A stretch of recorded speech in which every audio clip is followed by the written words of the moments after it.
Hello বন্ধুরা, আমি অনু। Update with অনু চ্যানেলে তোমাদের স্বাগত। আমি চলে এসেছি চিনি সিরিয়ালের আপডেট নিয়ে।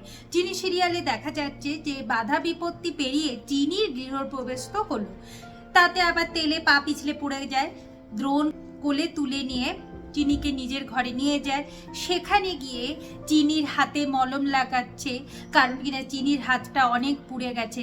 আর যখন মলম লাগাচ্ছে চিনি হাঁ করে দ্রোণের দিকে তাকিয়ে থাকে, ভাবে সারা জীবন ছোট মালিক এরকম থাকবে তো। তবে দ্রোণ নির্দেশ করে যে সে যেন এখন আর কোনো কাজ না করে, হাত পুড়ে গেছে, পায়ে লেগেছে, ঘর থেকে বেরানোরই দরকার নেই।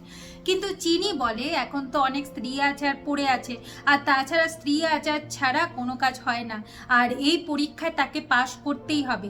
সে যে এবারে যোগ্য সেটা চিনিকে প্রমাণ করতেই হবে, আর কোনো পরীক্ষায় চিনি হেরে যেতে পারে না।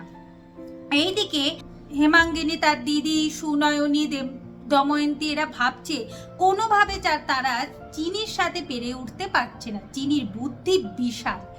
কিন্তু দময়ন্তী বলে আমাদের একটা কাজ কিন্তু হাসিল হয়েছে, কি না অন্তরার মনে আমরা ভয়টা ঢুকাতে পেরেছি। হ্যাঁ বন্ধুরা, সত্যি দ্রোণের মা খুবই ভয় পাচ্ছে, ভাবছে সে কোনো ভুল করে বসলো না তো, আর তার এই সিদ্ধান্তে এবারের কোনো অমঙ্গল হবে না তো।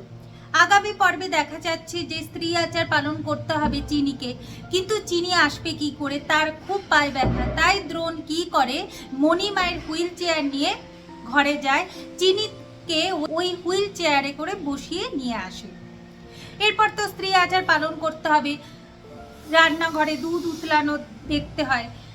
উল্টে কি হয়, দুধ উতলানোর জায়গায় দুধ কেটে যায়। অন্তরার মনে তো ভয় আরো বাড়তে থাকে, আর দময়ন্তী এমন সুর করে ও মা ও বাবা করতে থাকে যে ভয় পাওয়ারই স্বাভাবিক। তা এখন দেখতে হবে যে কিভাবে দুধটা কাটলো সেটা চিনি ধরে কিভাবে, আর কিভাবে চিনি এবারে যোগ্য বউ সেটা প্রমাণ করে চিনি।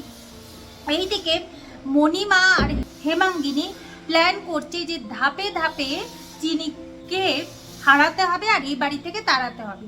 দিয়ে হেমাঙ্গিনী ওই একটা হাড়ির দিকে তাকায়। তো বন্ধুরা, হাড়িতে কি আছে, এমন কি রেখেছে যে ওইটা থাকলেই চিনিকে জব্দ করা যাবে? কি হতে চলেছে সেটা দেখতে হলে স্টার জলসা এবং স্টার জলসা এইচডিতে চিনি সিরিয়ালে চোখ রাখতে হবে।